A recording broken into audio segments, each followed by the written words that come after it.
nti obi entimi make say na wanye ni ye but your personal use because when you careful na o selection na ye obema nkufo so attack wana and for the obi abekire na adwen but untimi nka so you wrong because a personal decision Edilson na mpacho omo hye edit osi ni so se ono ankasa fa no ho nka ho ana ono ade ne ho ka ho na say omo share omo na mra se so de ho ka 5 aside the ojo hu dia utim do ho ka ho onjo hu dia na we hu afi kudus me kudus ada na wan fa Ronaldo anka me hu ni yi kura Messi and myself Maza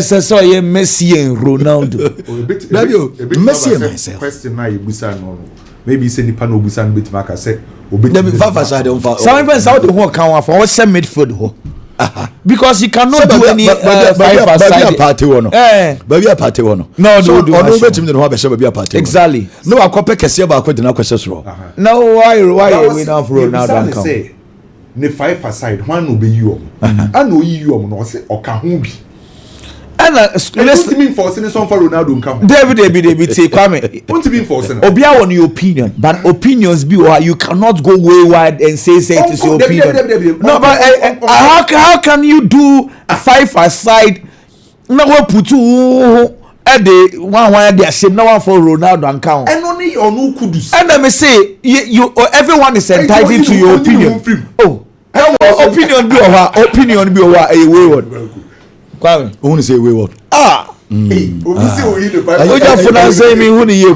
Messi and myself Biggie Ken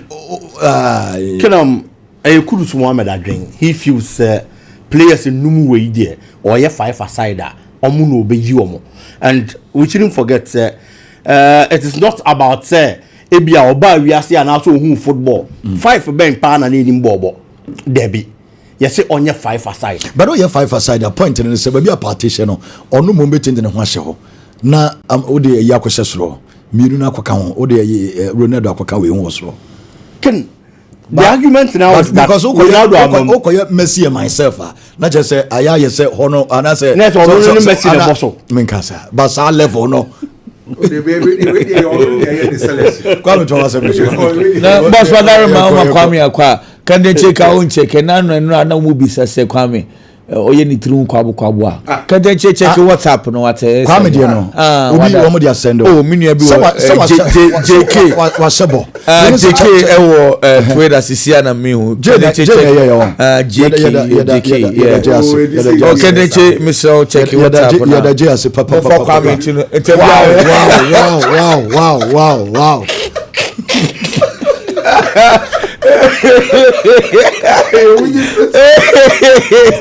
praise boy over sapa remember 1 week say already who ya what's a Barcelona just treble ube yuti ube boating in Sakura you about your selling na ena ya penipa na also one JK why are fantastic and JK am you hu say who yuti Sakura na say na Kwame Kwame kene chayo so jare we yi kra ma no asatwe o de what one o de so atwa say meko ase ho wa woni bebi am you say we ni dey na de mako bebi am see ya no tiri ho be da bi ba say ya na be we yuti dia me so obi o obi we na de sisa it is all right now Barcelona no wa kwa show mo no so we na onye comfortable brana be Paul macho na sisa wa adwen say wa na aka say Barca je treble a ube yuti nyina bu abadwe say Biggie who says Biggie as a pensioner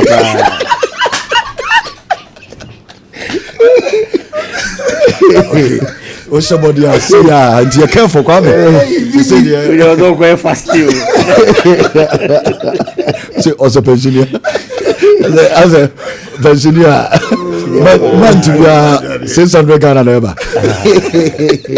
Kwame dey ko o dey say omo ya ba dey why dey why na dey kra don't go fast na why na dey ba say Barca for so dey omo pa ba omo ba no say omo be win a treble no na fe dey ye hu say Kwame against Barca.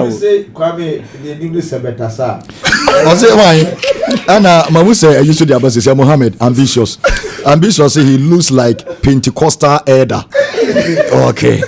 Pentecostal elder is almost the same. Okay. Minimum there's paying for okay.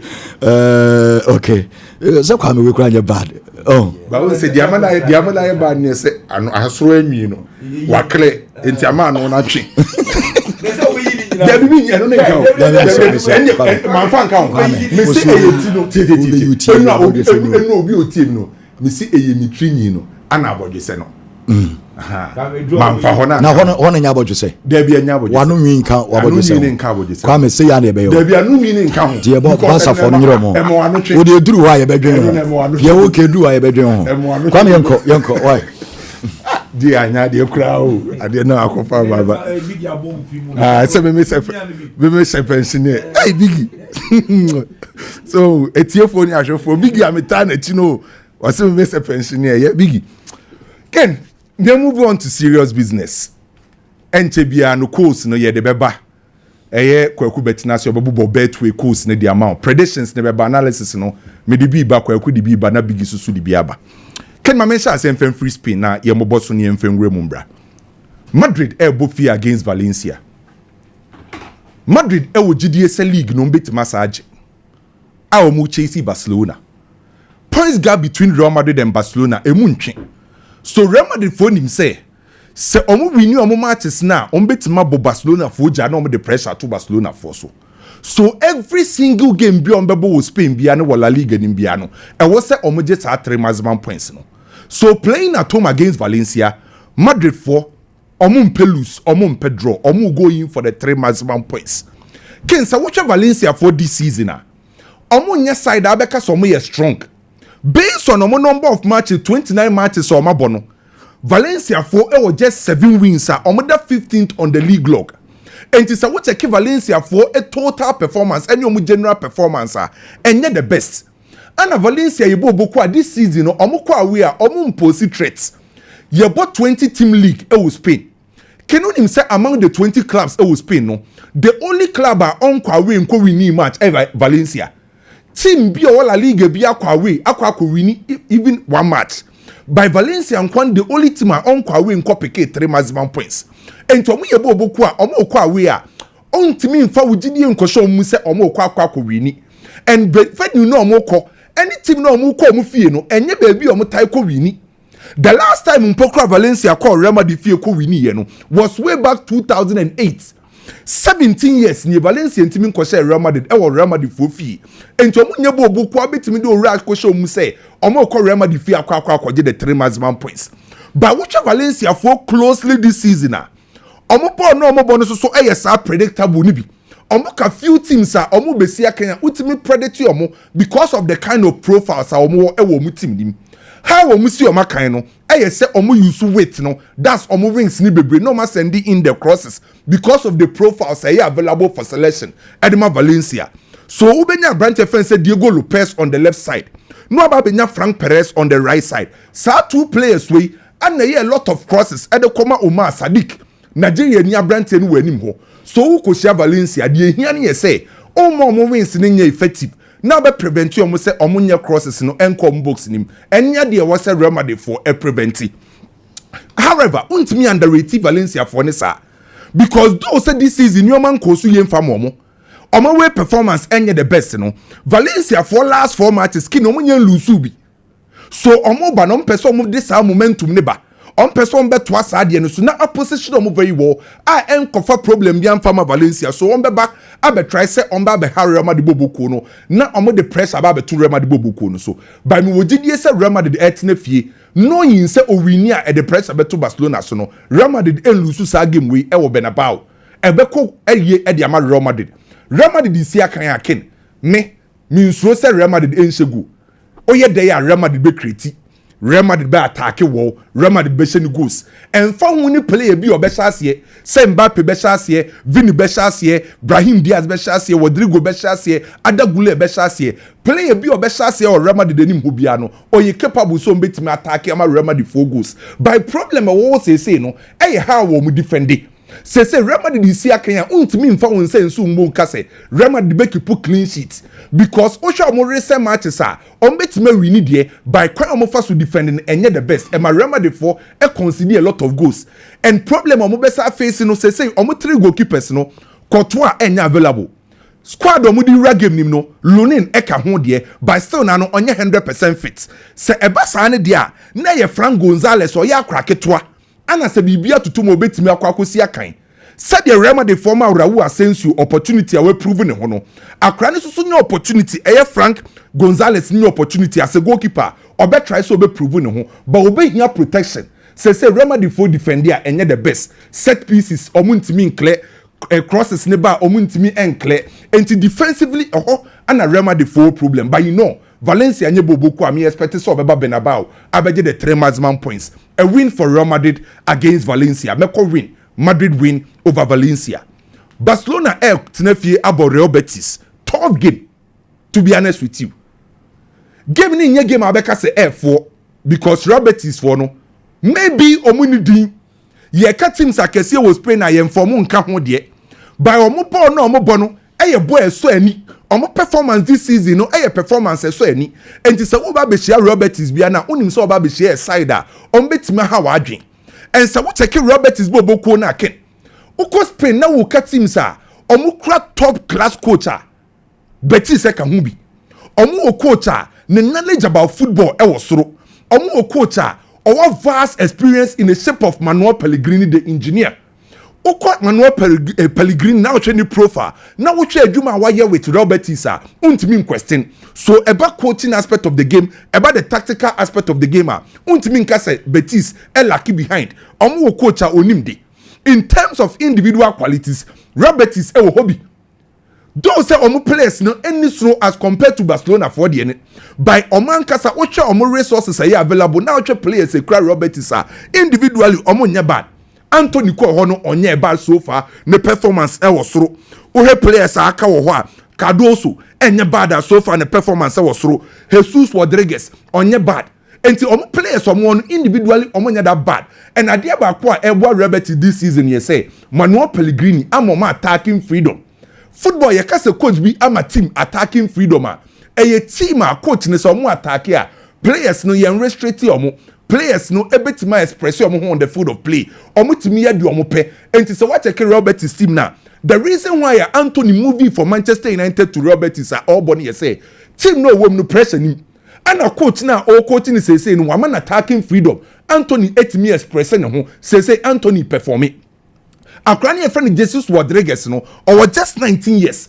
on the left side of attack for Real Betis. Ha no ha dey make ye pass on Real Madrid. Or take Real Madrid for defenders ni bebre because of the team or mama attacking freedom. Akrani to me expression ho. Anka team omo bo double pivot and also 2 defensive midfielders there. Anka beka se be restrict omo. But now attacking freedom at Real Betis ewom no say Pablo Fornals and Cardoso. Omo defensive midfielders in Pokrano. Omo was attacking freedom to express themselves. That's the reason why Real Betis this season performing. And omo problem omo face against Barcelona you say. Omo main man, omo playmaker in the shape of Isco out of this game because of suspension. Isco ain't means yakan. Say Robert is ebetima function. Robert is ebetima control game. Robert is betima attack. Robert is ebetima ha teams kese na dwen pana. I just say Isco ewo game nim. By this time around Isco out of this game because of suspension. Which ebeko edietia Robert is boboku no. By Ken Robert is area game nim no. In their last 6 games Robert is entimi lose game. Which are omode form and eba. By no kwe wo honi say Robert is Barcelona at the wrong time. Robert is Bobo Kono. Omo be facing Barcelona at the wrong time. E jana Barcelona asono dere. Barcelona form a crew say no anu edeme. O de men for the entire season. Se wo person hu se Barcelona perform very well. O person hu se Barcelona wo form kese pa na. Check Barcelona wo 2025 afi we mu kwa. Minim se season yan shase 2025. E shase 2024 last year. By some person who clear picture about Barcelona for me chroma for 2025 never shade. In 2025 alone, Barcelona win omu games no 18 no draw 3 and no match 65 goals. 2025 yenko baby by Barcelona 65 goals. team bi wɔ hɔ an entire season matches wɔ abɔ ne mpokura no ontimi nhyɛ 65 goals by Barca the just 2025 alone as 65 goals ɛkyerɛ how Barcelona yɛ strong kin yɛ nam abɔnten sɛ yɛ ahohu petrol tank no on say ɛkyerɛ yɛatwerɛ highly flammable and the front of matro highly flammable ne yɛ sɛ sesie na soja Barcelona team ne wɔ sesie no ayɛ sɛ petrol tanker sesie Debbie ken se team at the 2025 alone ɛhyɛ 65 goals a odu so nkra flammable attack it's almost saying 140 how many teams the team yes adie no so betima attack Barcelona attack no betima a describe om say omo ye flame omo kra flammable attack sesie na soja hwɛ kwan omo fa so attack omo ba omo dɔso kunde ba Baldi every left side they ba Pedri control game no Rafinha move inside Lamine Yamal draw players around him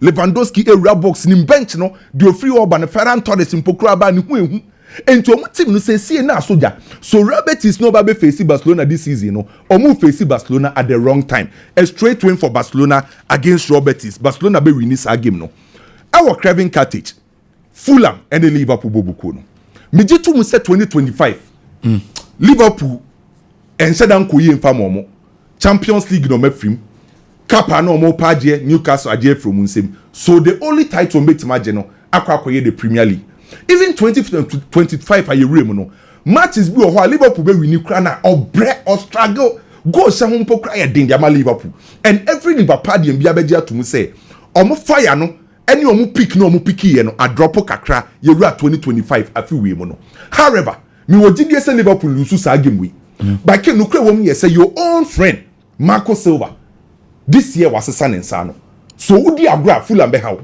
onim say Fulham this season wako Anfield akobo 2-2 o captain so metimi akọ pick point and our points e wo Anfield Fulham make ho bi na dia Marco Silva ye this season here say was a in Sano kakra Abrante na was bought on left back Robinson no anytime bi on ba attack bia no o ma ne ko nanim na player now obo as the left wing Alex Wobin were rolling inside no about beka Emil Smith Rowe ho enti time bia no ni Fulham besia kan a baby o ma ho den wo pa no the left side and omo deal with a lot of crosses and which teams that Premier League ni nanka kan to the Bemamia Premier League clubs ni na no team o ye crosses kase pa Fulham 690 crosses no single Premier League club and more crosses than Fulham and it's a ukosia Fulham baby o ma ho den wo no the left side no me deal with the crosses so among goals are Fulham no goals are Fulham ni no about 41% and I'm the left side sankamenya no so a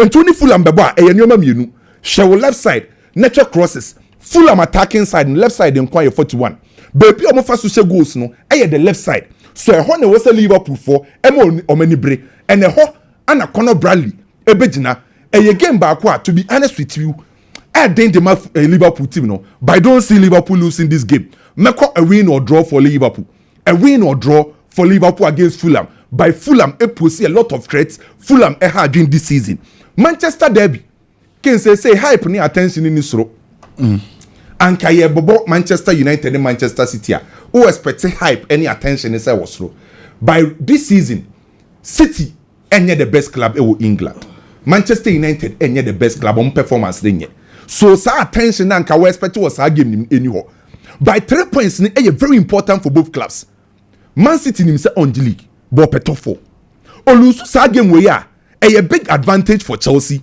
for Newcastle then for a team your friend say Nottingham Forest mo so Manchester City for him say was so mo kwaje sa 3 points no ana baby a Manchester United da ne enye enti was so mo so nya sa 3 points na embu edi o mo kosoro kakra so two teams ni nyina ewura game nim obi ekopɛ 3 points na ebe push ni yi by kin Manchester United this season me problem ba kwa me ni big mu team ne won ye say onim say ewo Old Trafford among the top 6 clubs are yenim so mo England no Manchester United team show mo few Liverpool abe show mo yemu Spurs abe show mo omni Chelsea abo draw omni Arsenal abo draw fi so Manchester United against the top clubs ewo England Manchester United and kasa fie no I had them for Manchester United so be pick the 3 maximum points which are any the best for Manchester United by kin ye can ukra this Manchester City team was Manchester United team show mo because any the best Manchester City side.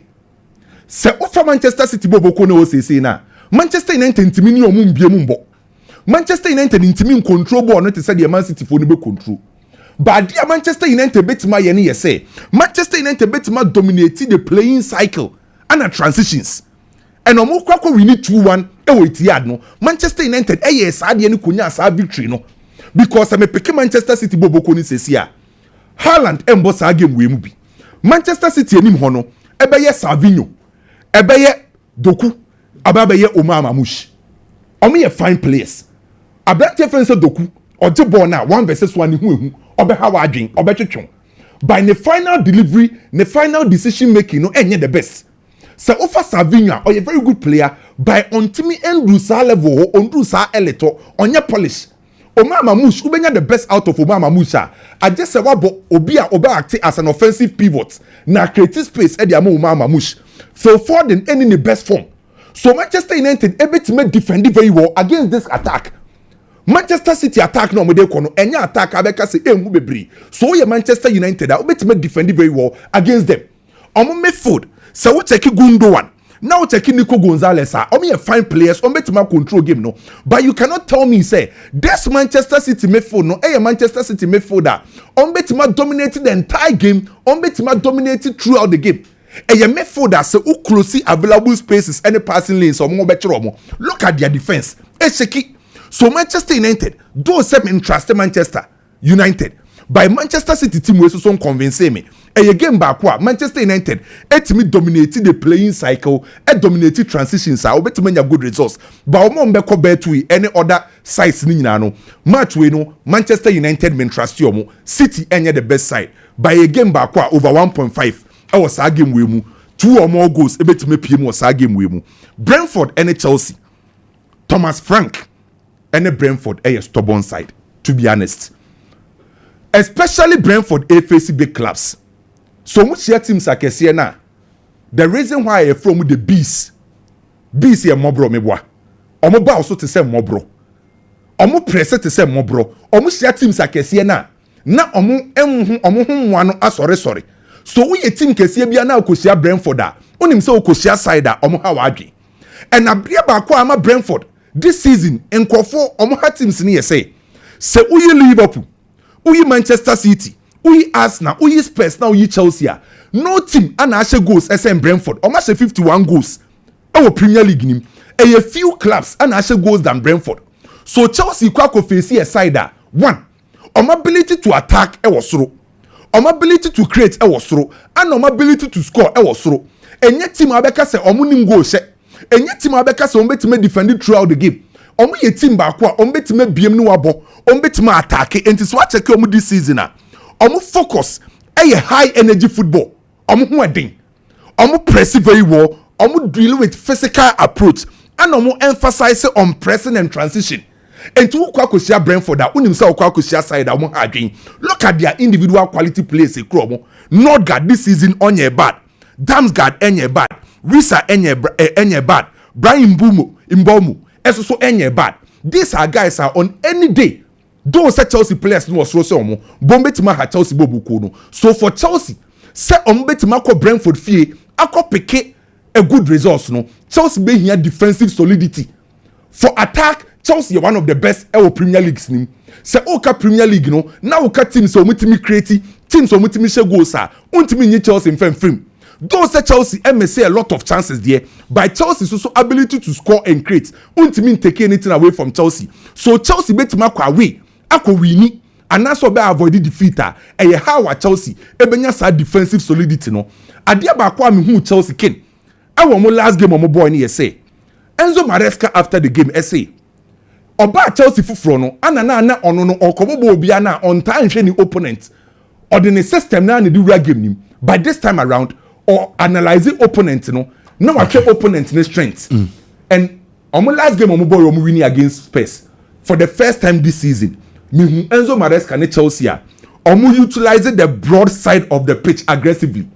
Broad side of the pitch near say every side of the pitch omu form 3 players form triangle. On the left side Kukureya Sancho Kopama. On the right side Malo Gusto Enzo Fernandez and Abranti Fense Pedro Neto. So omo ya saa de ne pe na creating space won finfin on ti check Chelsea. Omo game against Spurs. Busa won say de nti na omo midfielders ne ball. Because of the broad side approach no mu use no. Okay. Ma Chelsea enya midfield no e control midfield ne better. By Chelsea be kwa away, no wetumi akwa akonya good results there. Eye how at Chelsea e be defend very well because Brentford team ne wo ho no. So we Liverpool, we Man City, we Arsenal, we Spurs, now you Chelsea. Omo the next team omo ashe goals. Omo hu in terms of goal scoring because omo emphasize on pressing and transition. Meko a win or draw the ama Chelsea. Oko France there PSG ebe win this game no. So PSG win we any analysis. Inter Parma double chance edema Inter Milan. Win or draw edema Inter Milan. Olympique du Marseille double chance edema Olympique du Marseille. Oko Switzerland Young Boys half for final win edema Young Boys or Switzerland. Betway na watcha enso ewo ene Kwame Dela na ede ne de na bana wie but me to also the free right side or Edilson what to say yeah me adom ye ni komo kakra na Friday break. But I say, Mama to also with games and stories. Ni nyina me fra. Me follow proceedings so for Chelsea, Arsenal, Manchester United targets Victor Osimhen. Now, I feel very bad for clubs now. Epe Victor Osimhen, because Victor. Why are very clear since day one. Say only problem coming back to mainstream Europe. Name they should respect his demands. Clubs now air pen or no. Up to now, Obienye willing say or ma Victor Osimhen sikanim pa na Oji or Napoli, which is $10 million, 10 million euros a year. Napoli won so oba. Season even away on your bonus by 2 million count. Come on, you are looking at something around 12 million. Oko Galatasaray, King, or just 6 million were Galatasaray. Already he has lost money. What I say, so the bonus nakawa will lose 6 million. So he's not willing to go back. The last time my catcher say, Mitie Victor Osimhen, the personal interview be no new be here. Also no or a businessman or see estates in Nigeria. See Victor, he loves money. I love that guy. Ufani sika sami niagro. Or see mansions I want do e chrome. Iti ni sika sam wo di ni diagra asamwan to. The first agents are ordinary free Africa ha e kwa approach opamono sika sam. Last season now Chelsea and Al Ahly was Saudi Arabia and then Chelsea so they should pay the sika na oje Napoli na Chelsea 4 year no komsa aso metua aso mutua Al Ahly and na ya willing so man 30 million a year. They were moving him from 10 million to 30 million. Victor Kwaka say up 40 million and Al Ahly for us akwai yenyundi because as how they are second because we Chelsea na ko and nothing na waka 30 million after Begia also pay 40 million. And they say a year son Al Ahly for the chuomo Saudi near Victor paper.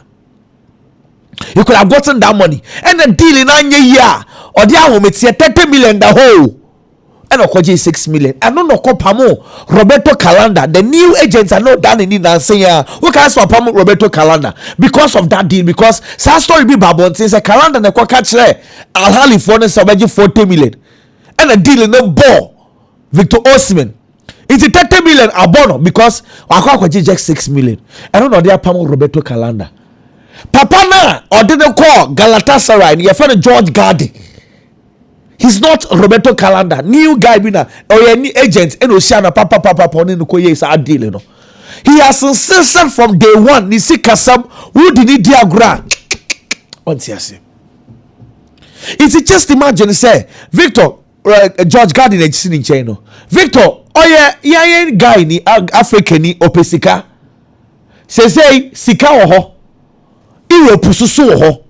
Options ni ye mienu kineben. I say Arsenal, Man U, Chelsea, no problem.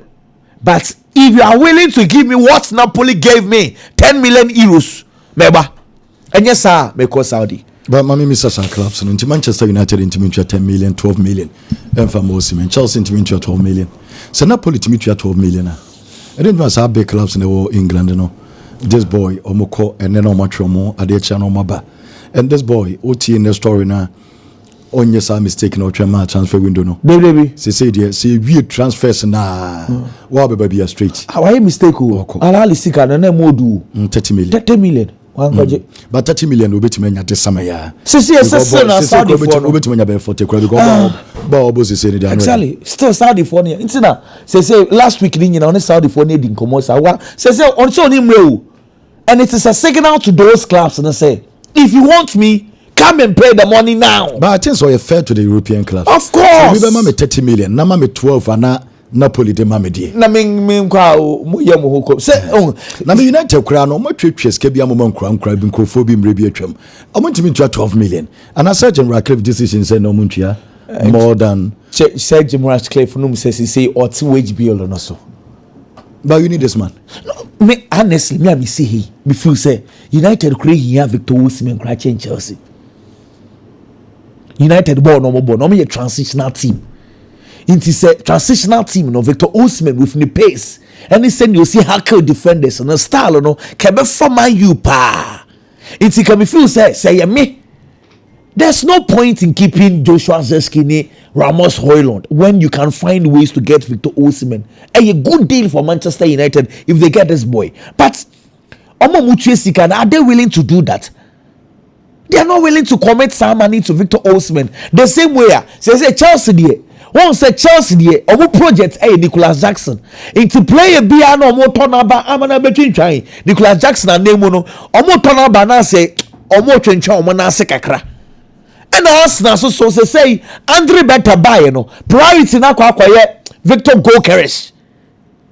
Benjamin Sesko, Omini when the name exchange Victor Osimhen in Arsenal pecking order. It's just idea you are not to be trained. Let's move on. Ken. Trouble G, double G to arrive at this season. Now a June, April, May. Now still now we are into 2 competitions. And your first 11 and you do sir. You need every player on moment say bench. You need them on board.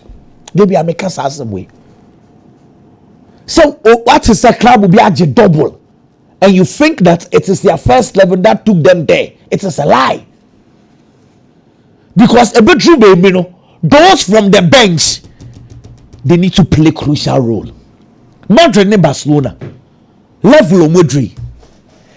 Wow, bench ain't me my numbers. I'm sorry, you will lose it. So bench ain't me mouse numbers now because there will be some point in time you cannot be playing all your first 11 throughout the games. I was a place be free today ever conjure magic. It is someone I'm sorry. 2015 Barcelona AJ Champions League Copa del Rey AJ League can you take out the role Rakitic played alongside Busquets, Iniesta, Xavi? Sabo and my friend Rafinha, Brazil, he played very well that season. But your money he was crucial. Can you discount the fact to say Suarez was scoring goals, 25 goals, Messi had 58 goals, Neymar had 39 goals, but Pedro, the 11 goals no share. He played crucial role. You cannot go throughout the season or free benching and play crucial role for you. Zidane, the trouble of Champions League now, Can you have a conversation and not discuss Isco and not discuss Marco Asensio role of playing that game because at a point in time, what you say team you need the magic of Isco. You may hear magic of Marco Asensio. It's in the persuasion. I am analyzing the Real Madrid team, me analyzing the Barcelona team, and I'm like, nah. If Endrick and Ada Goulet, I was say level Ayedri, as a someone coach in the confidence, I'm a man to supporters no confidence to say games be on can they game me in can you say Kylian Mbappe, Vinicius Junior, can you some more travel cry and I want to make games be says a come out for the Nyaku Kudroka say hey Mbappe stay at home. Yeah, quite because Andre can play 90 minutes and give us good performance. Sanya sir, Madrid team no omo bre papa. Madrid teams, the Madrid team omo bre Jude Bellingham. If they are not careful, if he breaks down, Madrid season here off. The team is tired playing against the Rose of Vietnam 120 minutes, and they're easy. This is the time Carlo Ancelotti needs to do rotation. I know say games be say tricky, but you cannot go entire season with for first 11 in your possible. On your boys in the because I know I may share you the two teams, especially Copa del Rey. When you say Ferran Torres and Endrick and top scorers, will be 5. They look like Cristiano Ronaldo started final. Says a dua in Ibraba. Mbappe Lewandowski be John positions in Ibraba. Oka. Ntimado for ntimi nya kokodro say tournament na ye bono akra na ba to semi-final. Even the semi-final across so she go. Nti Mbappe njina home na Endrick mo final no. Oba England. Ancelotti be. Oba England na. Ye bo cup games na ye start here. Sekase Kalaha and number 1 it do finals they keep their promise. Omemanada. Manchester City say Otega Omemanada. But a do sanko from ye nunusua a drew akwada mobile. Akwada mobile. She Copa del Rey no. Do saving Madrid against Leganes. Eyo makwada na efe Gonzalo Garcia. Akwan 3-2 be on the last minute magic be the man away. Only opportunity crime mobile. Look, Carlo Ancelotti, the last time I was saying it, European and then we kind statistics. Coach on per substitution year cry na Carlo Ancelotti. Who you know about Pep Guardiola. On per substitutions here. One more 5 slots to do substitutions and on my yard 2-3. On pet changes be brave. But truth be told, previous seasons players had time to rest. This season and it's sad. If you don't rotate well and if you don't give confidence to those players on the bench, I'm sorry. I don't like to do comparison, but acquire Hans Flick all of a sudden one man Eric Garcia are picking former all Bobono. Ferran Torres, Michel Pablo Torre, these were periphery players. Look at the way now they are confidence playing games. Now Barcelona can afford to rest players, some of them, and they are good to go. I don't mean to do comparison, but say dear Bruno, and me person and game to be very honest. I need to look at the lineup and say Valencia, we are stubborn. Coberan ebe take it over no. Or do more for relegation zone, or do more bad level be they are playing very well. But Madrid can do with Endrick and Ada Gule, Brahim Diaz. I won't feel more board than I say so that Madrid team can rest because of my bread. No more prepare for the Arsenal game because the Arsenal game will be highly intensive. Any one of those normal games you can rest in the game. Arsenal do it through Mika. So, SSO will manage games very well. Well, I'm expecting Madrid win. Now, the question me say, Ken, and why obe Messi Barcelona and Rebeti the obe Messi o, wo petima omo ball no ball efe pa, Betis for can be. Now, normally our discussion is on Barca. Ken, the last 6 games Betis for me winning in our league in move. Including beating Real Madrid, including beating Rose of Vietnam 3-0, including beating Sevilla. Betis for they are playing very well. They are playing without Ezazuli or Moboni Wepra, Cavallo, Wepra. Most of their players. Isco is suspended. Yeah. Ashime pa. Send no D card against Sevilla. No Osu. I felt because game where you say a exhibition game. I'm for afi East nko ba be dane ho kakra but unfortunately say I creativity ni na kwa akogina Anthony so and it will be very interesting because we are going to look at Anthony attacking Alejandro Baldi or Alejandro Baldi forcing Anthony to defend and because Baldi, you know, I think that this season left back when they do no who Europe Alejandro Baldi your left back be what sign on just say the best left back inform okay that's the right word yeah left back we are saying that's Premier League and one and left back. Oh, Vadio City team they have not been consistent into you not mentioning him. Kuku Susu went off. Kuku Kakra went off Kakra. Yeah, Kuku Kakra. And Uko Germany. Uko. And Demarco so proud the whole season. Our Inter. I agree. Tiona Hernandez in the form. Ono so in form no. And America Alfonso Davis so kwano baba. As the most informed left back we are say Alejandro Baldi. Before the season. There was a video be a called viral pre-season no. Na Ansu Fati any Alejandro Baldi na omumienu training alone. Na no munyina omunyina topless. Na nkoma ba me team first was that Alejandro Baldi is one guy Barcelona when we GDA pa say he's the next Jordi Alba. Na Jordi Alba the drum pempen so be Barcelona they got frustrated.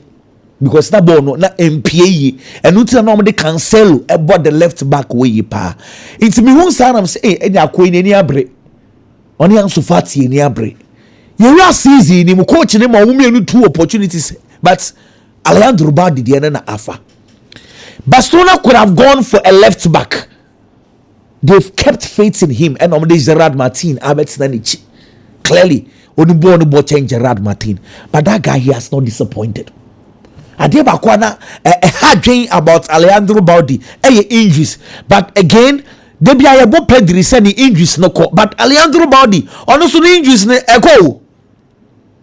The physical trainers at Barcelona they are working very very hard on these guys. It's they say and I don't mean we send out pictures of how transformed these players are now. They are very very bulky.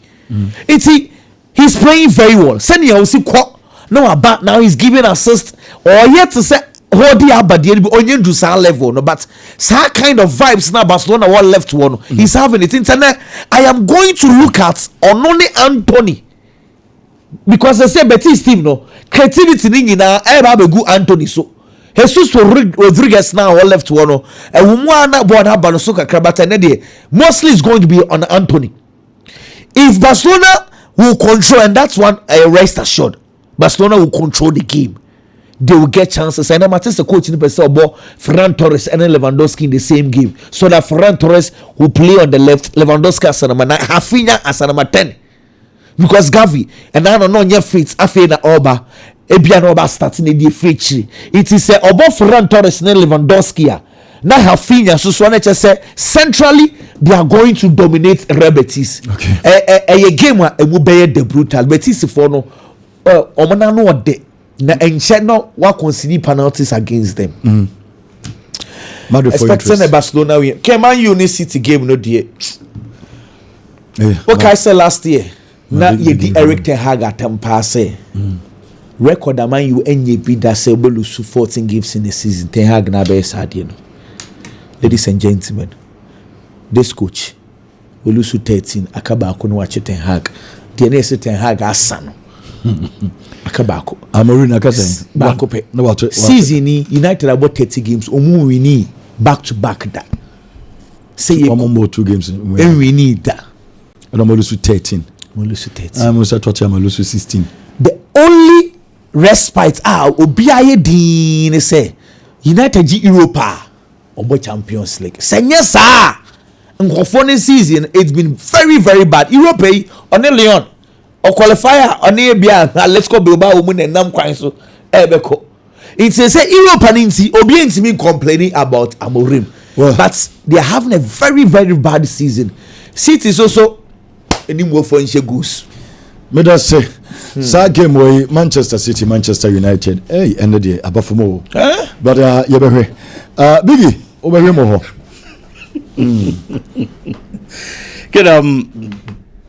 Babesha here from Spain. Na a story be about player friend Kwame. Na Ken and one of the players are only Real Madrid de Kweku. I was so focus and no attention corner so.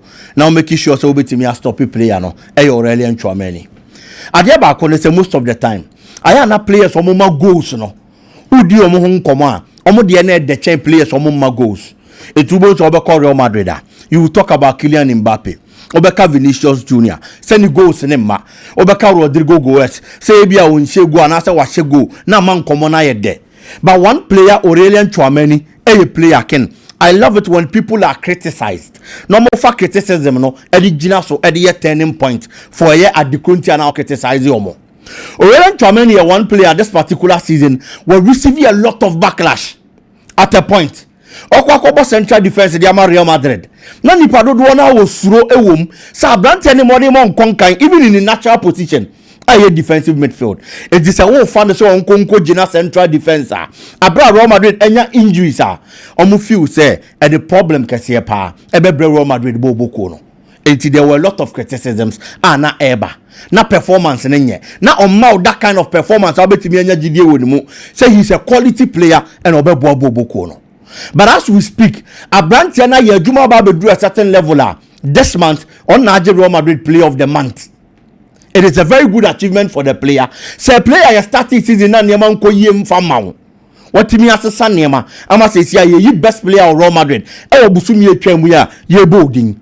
Ene Madrid game no kwakobo against Valencia. Say Valencia for no obibi ya. Omo make sure. So omo be hwa Abrantia ye friend no eye Aurelian Chouameni.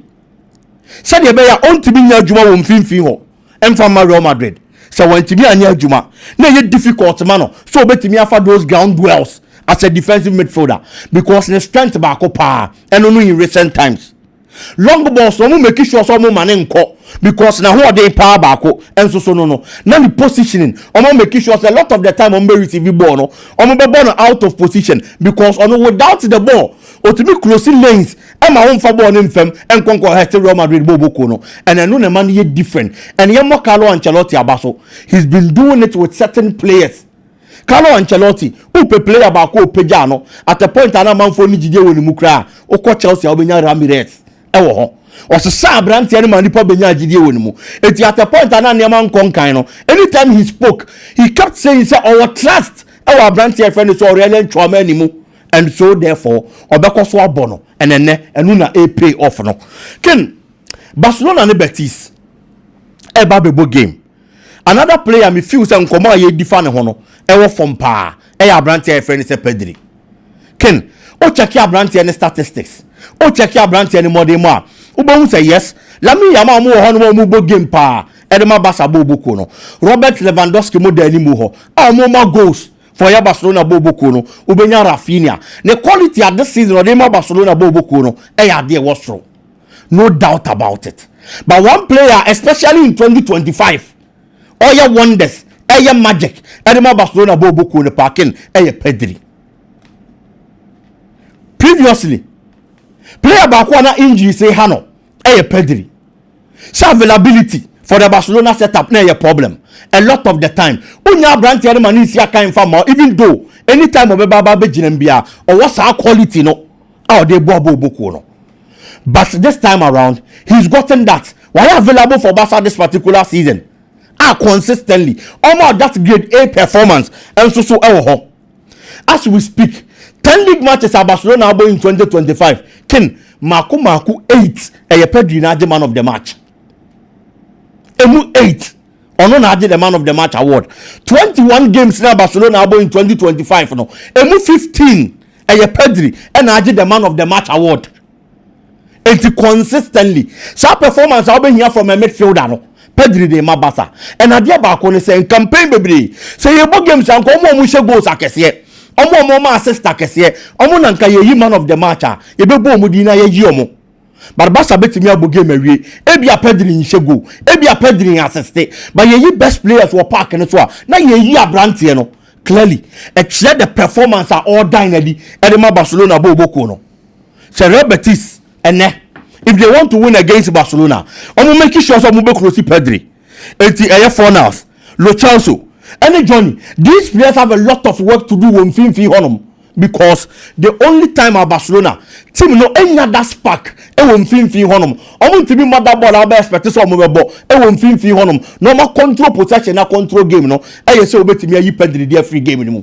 It is a rubber teeth special win this game way. Na dem akon kan dem na. O make sure so be stop pedri. So timi yes aduma na omo betimi anya the day. But enya sa na pedri nya good game ah. Barca team ne be flourish and enema be koye di ama Barcelona. Ken moving on. Manchester United, ebo Manchester City. No crepa. The Manchester derby hype no form because these two teams are omo this particular season no. Enya more than betimi enya gidie bebre ensusu ewom. That is very true. But that notwithstanding, two teams ni enu nyina obi a won ambitions this particular season.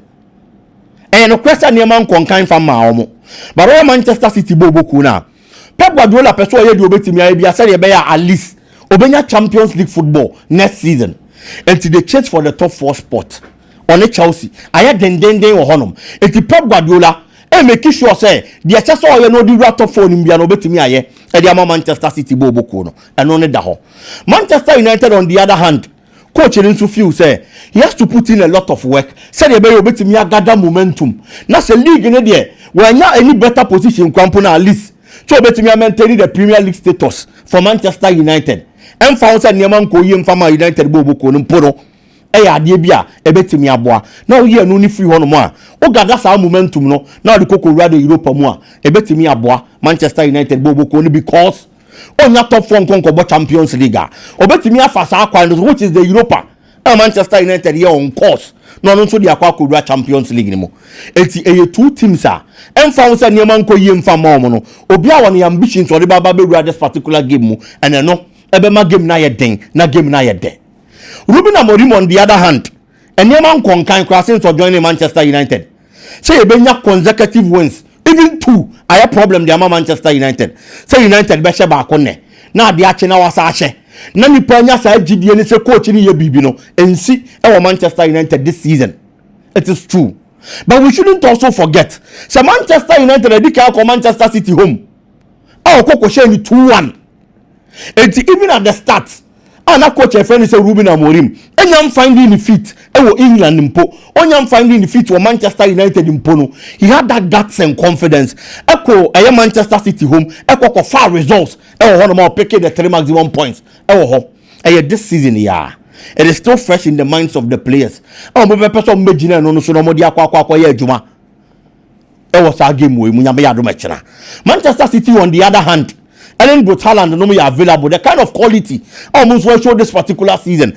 And Fonse City season no akwa ye bibi e wo honom. But they still prove say omo quality players on any day. Omo betimi abo mo de Manchester City boboko no. And once there is that bragging right at stake, say why ne betimi afasa bragging right no. And only your motivation enough for Manchester City. Say at least in Manchester there, obetimi are dominating just as they have been doing in recent times and after recent years. So it is going to make the game very difficult. Manchester United problem ameme wo the defensive line. Ultimately Manchester United defensive line ndi Derby. They make too many mistakes. No matter who is starting for Manchester United, partnership be a obenya wo akire ho. Pair be a obe for me wo akire ho bia no. And the problem say Manchester United boboko no.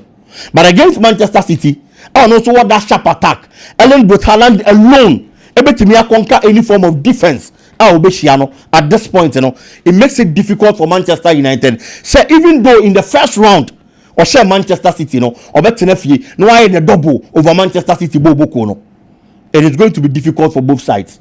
But I don't see Manchester City losing. Who City? So be losing game way. Because Manchester United born now about this season and chere. Okay. So we that side omo betimi ahye Manchester City even though we din kan akwa hye no Manchester City fie. Ken in the Italian Serie A. I got to do after adwuma de ama Juventus boboko no. Ekoye. At least in the first game of winning here. So unjini nti. O share 1-0 still na menyanji ni ndie. O share 1-0. Even in Italy, a section of the Juventus supporters na cha say omo kasa because omo feel say papa na yesi onya de ye Thiago Motta no. On a Genoa, a boy, oko Genoa home ko share ne 3-0 etisi yesi onya ade na onko na se wo ba na wo ba betene fie no wo Genoa na you should have done better. Enyo no na omukoshia no kwan no so no. Of course. I want a hotel omukọ boje no so say omumana kwan. Sport ba ko emu nipa yo ungrateful pa football. Ni pressure football. Say, oh, yes. Say, no matter your pedigree, no matter the order, but no matter the order, like shia obe shia. So when timi nya do no pe mana or forget bibia. But me Gidi say he's a coach at the Conti Abia in the first game na break akra woman say. Or so the style of a Juventus Boboko no. Say in the first game or the Juventus board the 3-back system. It's one of the players are in their defensive setup. What pick a pa na neme ko yimba Timothy Weah as a right back. This time around off the bench. Because of what 3-back now. Timothy Weah has no position in the 3-back system. It is a coach of team. Now our son Nema with team tactically and technically. A bit take time and son about the best of football. And no be a benamso. Now 1-0 results no. Au nya against a Genoa no. Nipa kuma beba from Kakana supporters ne bo atomo yem. Very early. That is very true. But who she another manager on this season? Oba baba 5 years Roma team no. Claudio Ranieri. Can no more than 12, no more than 12 matches, no more 13 points. But as we speak, baby Odano or fighting for the top 4 spots. I don't know. Any the top 4 spots and just 4 points in the womb. It is so unknown so it is going to be difficult. Juventus boasting of a very good away record and as from this particular season. About 14 matches in the Italian Serie A away. We win 6, we draw 6, and I will lose just 2 in the away matches. It is all about Homa. No matter team or shall no, who the mouth. But the kind of quality AS Roma kita. Don't back mo bona or mo bono. Say a more about 90 minutes and so on. Men relented because in the last 2 matches, AS Roma abo when someone and came in the second half. Atem Dovbeck and they share those goals in the second half. And my AS Roma team no. It's until see about the 90th minute what's no. It is not over for AS Roma whenever you are meeting them. Juventus were quality no. But there are changes technically and tactically. Say them kind you know. Thiago Motta no prefer Randa Kolomwani. I got to Dubai, you know. Kolomwani in the first match. Or tonight bench my point when you give me been poor more. Or the board Dusan Vlahovic. Vlahovic also one disappointing at least. Go nearby on the assist here. It's all these changes. A better take time kaka. And so that Juventus team letting yes see quite panaso. Na niema conkind their momo. So I believe that the consistency in the technical team of AS Roma, consistency in the playing body of AS Roma, and the consistency in the technical and tactical style of AS Roma no, it be pay off and net their momo. Well, I know a biggie. Musa Kika just watch you. Musa Kikat, Musa Metin and catch up, papa. Good morning, Musa Kikat. Okay, and no, Musa, Eddie, and no, Yemfa, and no Insu and Toy and Comodians because I'm Mufa and Swatran. Say, Kwame Dela, Yadia Kruma, images in a bar, no more bar. Hey, I don't say where the unwashed. Hey. But the Kwame Shawhite here, or since can be as a minimum like a crack. Senior Mampa. Oh, we need come on. Auntie, nobody not see so keep on. I was so auntie. And no be keep put their mouth. Keep put their mouth. So Japanese. What since you are best so Japanese? We need so Japanese. And about when I said, Bakone pensioner. Bakone is a pensioner. Mamma pensioner and I'm we know. Where is a pensioner? And about when I said, so Japanese. It's not little meeting. Oh, boy, but I just heard you in the animal. Okay. That's right. Now, come on. Kwame Dela. Now, Kwame, not just a we'll crown in see your crown. I hear you say now, you see the Ghana for Bayo dear. Most say so. And so at the Akotu will be away in any sort of train. They say the Basuna for a bompire papa. Your first way now, Mencombra. Where do you get back on Opedy? We have Suda Penny. I'm commander. Okay. I'm a part of the I'm commander. Okay. Kwame Dela Koshabo. Your first you. No, you didn't come. I'm fine. Now, I want to say, and a commentary. Of course, 11:30. Yeah. You best